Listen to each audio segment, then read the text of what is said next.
हिरण्यकश्यप पास मेरी जत का हिरण्यकश्यप के दूत है, सेवक है, वो सब सेवक देख करके धूलियल भाग के बता जान रही सुन के हमन बचने वाला नहीं है। जत का धरे नहीं से हाथ में कोनो तलवार कोनो गदा ते वही में छोड़ दे से दादा रहा सब अपन अपन भाग के हिरण्यकश्यप सब अपन दूत देखते हिला देख के सब भागे लगे थे। मोर का हुई छूट कर एक शब्द नहीं निकला था। आज भगवान क्या कि लाल लाल क्रोध में गुस्सा में हिरण्यकश्यप के तीर में धीरे धीरे भगवान बढ़त है और जैसे हिरण्यकश्यप के पास पहुंचे हिरण्यकश्यप ने उठाए और उठा के लेके के दुआरी के डेहरी में अपन गोद में उठा के जोर से दहाड़ लगाते और जैसे दहाड़ लगाते हिरण्यकश्यप कुछ बोला तो नहीं है, केवल देखा भरे भगवान का डर के कारण तो घर गला खत्म कुछ बोले शक्ति नहीं है। डेहरी में लेके बैठा दिस अब किथे बेटा बोल। ज्यादा भक्त के साथ अत्याचार मत करना जीवन में। जो भक्त के साथ अत्याचार किया उसका सर्वनाश सुनिश्चित और जल्द ही हुआ है। आज हिरण्यकश्यप ने हरि के भक्त को सताया। भगवान देखो नरसिंह के रूप में आकर के हिरण्यकश्यप को गोद में ले जाकर के डेहरी के बीचों बीच बैठ गया। कहा बोल बेटा, तू कह रहा था कि तेरे नारायण को देख लूंगा, ले देख देख आ गया मैं तेरे साथ, कर क्या कर सकता है मेरा। कबो लोग अभिमान नहीं कहते। भगवान बोल की तो बोले शक्ति मिल गई बता के थे तब होते मोल नहीं मार सका उसकी।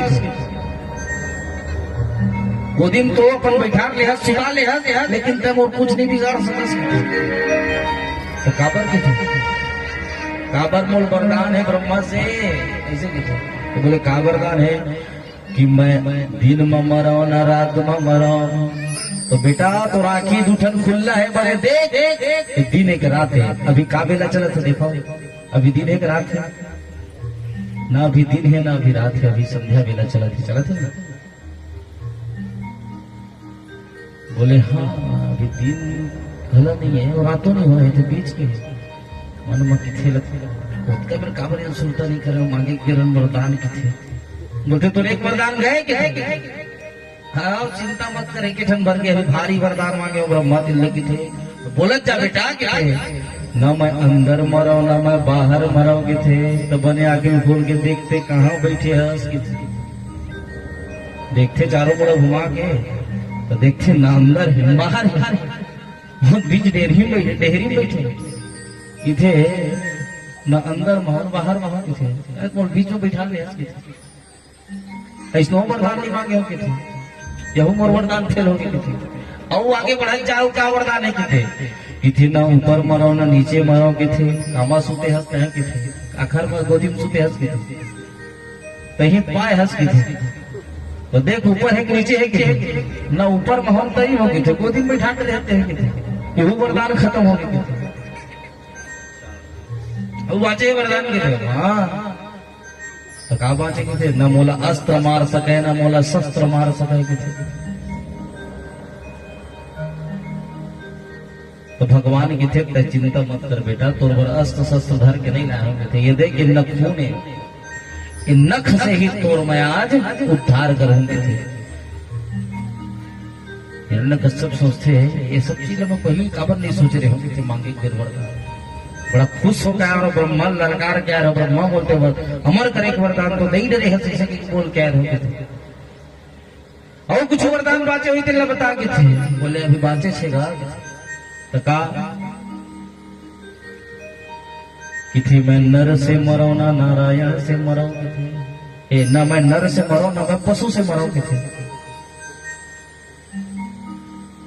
तब मोल बड़े ढंग के देख ले कि मैं नर हूं कि मैं पशु हूं के थे। तो किथे तो मैं नर हंसना पशु हंस थे। ऊपर डहन पशु हसन है शरीर नर हसन है कि दोनों मिक्सर है कि थे। और ऐसा तो हो नहीं सके कि थे तो हमारे का अधिकारी हंस के थे और बाचे के थे और बाचे छे के थे। तो का बाचे है कि थे कि ब्रह्मा के द्वारा बनाए हुए सृष्टि में मैं कखरो हाथ से ना मरो थे तो किथे बेटा सुन के थे ब्रह्मा लम्बा बनाता हूँ, ब्रह्मा के औकात नहीं के मोला बना दे तो तोर यहू वरदान खत्म हो गए कि थे। एक ठनो बात है कि थे तो वो काम कर दी मैं बात जाऊं कि थे पूछ के थे और एक ठन मांगे रहो कि ब्रह्मा के बनाए हुए 12 महीना में कोनो महीना मत मरो कि थे बेटा ते टेंशन मत लिए, तोर लिए एक ठन महीना अलग से बनाए। जिन समय भगवान नरसिंह हिरण्यकश्यप के वध करी सो समय पुरुषोत्तम मास चलत रही से अधिक मास जिन लगे रहते है ना, ओला ओखरे लिए तोरे लिए स्पेशल बने हैं 13वां महीना के थे। अब किसी अब मैं कुछ नहीं बोल सकता भगवान की थे, अब तो मुझे लगे तेल करके थे। भगवान देखते देखते अपने नाखूनों से हिरण्यकश्यप के उदर को फाड़ दिया और उसके अतड़ियों को निकाल करके उसके अतड़ी का माला आज भगवान नरसिंह पहन करके हिरण्यकश्यप का उद्धार किया। बोले भक्तवत्सल भगवान की।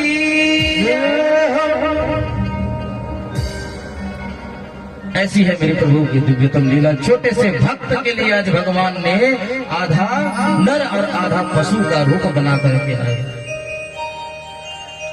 और क्या प्रमाण दूं मैं आप लोगों की भक्ति में कितनी शक्ति है, ये क्या प्रमाण कम है।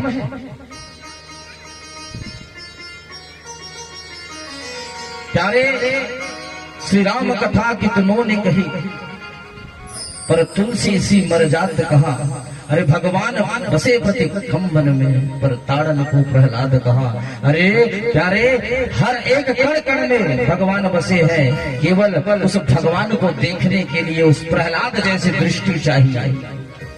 जिस दिन भक्ति हमारे अंदर जागृत हो जाएगी हमको कण कण में हर जीव में भगवान का दर्शन हो जाएगा, उस दिन हमारी जिंदगी संवर जाएगी। इसीलिए सबके साथ प्रेम से बात किया करो, प्रेम से रहा करो, गले मिल करके रहा करो, किसी से द्वेष मत किया करो। जात पात पूछे नहीं कोई, हरि सो बजे सो हरि की होई। जो भगवान को भजता है वो भगवान का हो जाता है, उसका ना कोई जात होता है ना कोई पात होता है।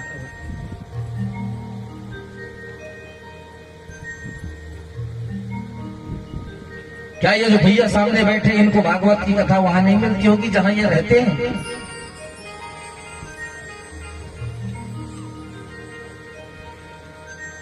इनके यहाँ तो बड़े बड़े संत हैं मध्य प्रदेश, धीरेन्द्र कृष्ण जी, प्रदीप मिश्रा जी और अनिरुद्धाचार्य जी महाराज, वो भी तो एमपी से ही हैं। पूज्य पराशर जी गुरुदेव वो भी तो एमपी से ही हैं। बड़े बड़े संत विद्वान इनके यहाँ हैं, लेकिन वो उतनी दूर से यहाँ क्यों आए हैं? ये प्रेम है, भक्ति का प्रेम है, इसको समझना है। कभी भी जीवन में किसी से द्वेष मत करो, किसी से ईर्ष्या मत करो। जब प्रहलाद भक्त भगवान को प्राप्त कर सकता है तो हम भी कर सकते हैं। हम इसलिए नहीं कर पाते हैं कि सतयुग जो युग है ना, वहां देवता और दानव अलग अलग युग रहते थे, अलग अलग युग में, एक युग में नहीं रहते थे। त्रेता आया तो दैत्य देवता और दानव एक ही लोक में रहते थे। राक्षसी बुद्धि का था रावण और राम एक ही लोक में रहने लगे। द्वापर आया तो एक ही परिवार में रहने लगे। कौन? दैत्य और दानव। कौन? कौरव और पांडव। कलयुग आया तो कलयुग में तो एक ही शरीर में दानव और दैत्य रहने लगे। क्षण क्षण में भक्ति जागृत हो जाती, क्षण क्षण में तुम राक्षस बन जाते हो।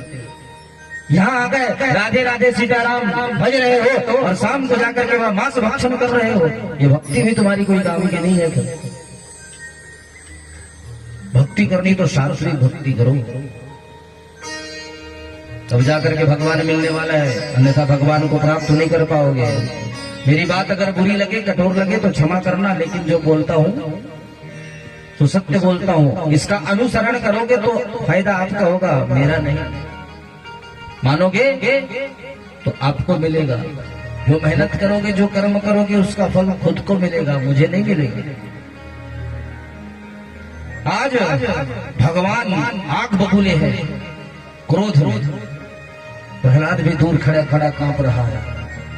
सभी देवी देवता ऊपर आकाश से जैसे ही हिरण्यकश्यप का उद्धार हुआ, नगाड़े बजे, दुमदुमी बजी, सभी ने फूल की वृष्टि की और भगवान के दर्शन के लिए आए।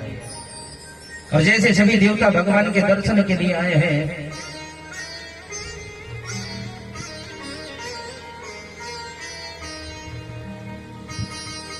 देखते देखते सब देवता पास में जाने के लिए कर रहे थे, लेकिन जैसे भगवान ने अपना सिर उठाया तो सब देवता बिना कहे 10 कदम पीछे हो गए और देवता चुपचाप खड़े हो गए। भैया हमारी हिम्मत नहीं है, हमने अपने प्रभु को कभी ऐसे रूप में नहीं देखा। बोले तो कौन जा करके शांत कराए? तो नारद जी बोले कि पति कत को गुस्सा हो रहा है, बोला शांत, बोला कंट्रोल करना, इक्के जन के बस के बात आखिर दाई बना अपन पति दा कत को गुस्सा हो रही है, मना लेता। तो बोले जाओ भैया लक्ष्मी जी के पास, नारायण गुस्सा में है और आधा नर आधा सिंह के रूप में है, हमारे बस की बात नहीं। माता लक्ष्मी तिर जाते, माता लक्ष्मी तिर जैसे जिस तो माता लक्ष्मी बड़ा एटीट्यूड के साथ में, घमंड के साथ में कहते अरे मोर छुटकी खिले नारायण मनाना कितने तुम कहा टेंशन है, तो देखो तेरा देखत देखत भगवान कैसे मैं मना तो थे। और जैसे माता लक्ष्मी धर के आते, माता लक्ष्मी आते और देखते साथ गायब, सांस यहाँ ली से बैकुंठ में जाके माता लक्ष्मी सांस में छोड़ा। बोले दादा नहीं जानो मैं कोने मोर स्वामी का वो इस में नहीं देखे हो गए तो निकल के सब वो एटीट्यूड है कि थे नारद जी दाई तैनी समान पे कौन संभाले। बोले जेकर पर अवतार ले तेरा जा बोल बोल बोल मैं ऐसा देवता नहीं देखे हो थे, मोर स्वामी कैसा रूप में है दादा के थे। प्रहलाद लगे थे बेटा जा। सुंदर प्रहलाद जी जा करके हाथ जोड़ करके निवेदन कर रहे हैं, त्वमेव माता च पिता त्वमेव त्वमेव बन्धो च सखा त्वमेव त्वमेव विद्या द्रविणा त्वमेव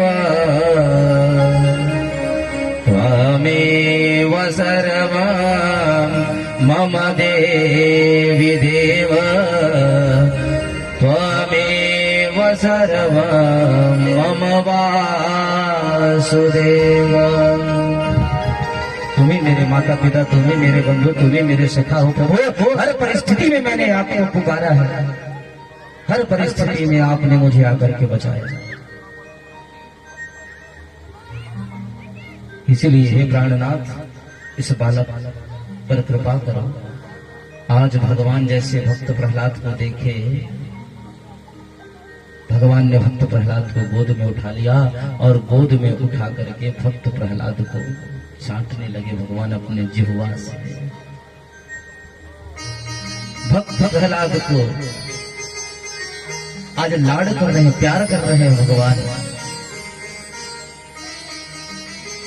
सभी देवता देख करके गदगद हो रहे हैं। भक्त और भगवान का जो ये मिलन, जो प्रेम चल रहा है वो बड़ा अद्भुत है। आप सभी नेत्र बंद करके वो दृश्य को देखने का प्रयास करो कि वो दृश्य कैसा रहा होगा जब भगवान भक्त प्रहलाद को लाड कर रहे हैं, प्यार कर रहे हैं, अपने जिह्वा से भगवान उनको चाट रहे हैं। आज भक्त प्रहलाद बड़े गदगद हुए। भगवान ने कहा बेटा मेरे भक्ति के कारण तुमने बहुत दुख पाए, बहुत कष्ट तुमको झेलना पड़ा ना बेटा, मांगो तुम्हें क्या चाहिए।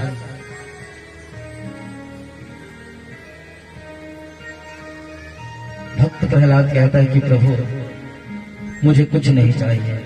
भगवान बोले बेटा कुछ तो मांगो, कुछ तो मांगना जरूर पड़ेगा तुम्हें, क्योंकि कष्ट के अलावा तुमने जन्म के बाद और कुछ नहीं देखा। आज प्रहलाद बोले तो मुझे एक ही वर देना कि जीवन पर्यंत मेरी आपसे कुछ मांगने की इच्छा ही ना हो। वरदान देना चाहते हो ना, दो। क्या वरदान? कि जीवन पर्यंत तक मैं आपसे कुछ ना मांगू, यही वरदान मुझे दे दो। आपके युगल चरणार बिंदो के अलावा मुझे और कुछ नहीं चाहिए। आपके चरण कमल मेरे हृदय में हमेशा छाप बन करे रहे। परमात्मा से कुछ मत मांगो। क्या मांग लोगे भगवान से? अगर मांगोगे तो संसारिक संपत्ति के अलावा। भगवान बोले, प्रहलाद तुम्हारे प्रेम के बदले मैंने तुम्हें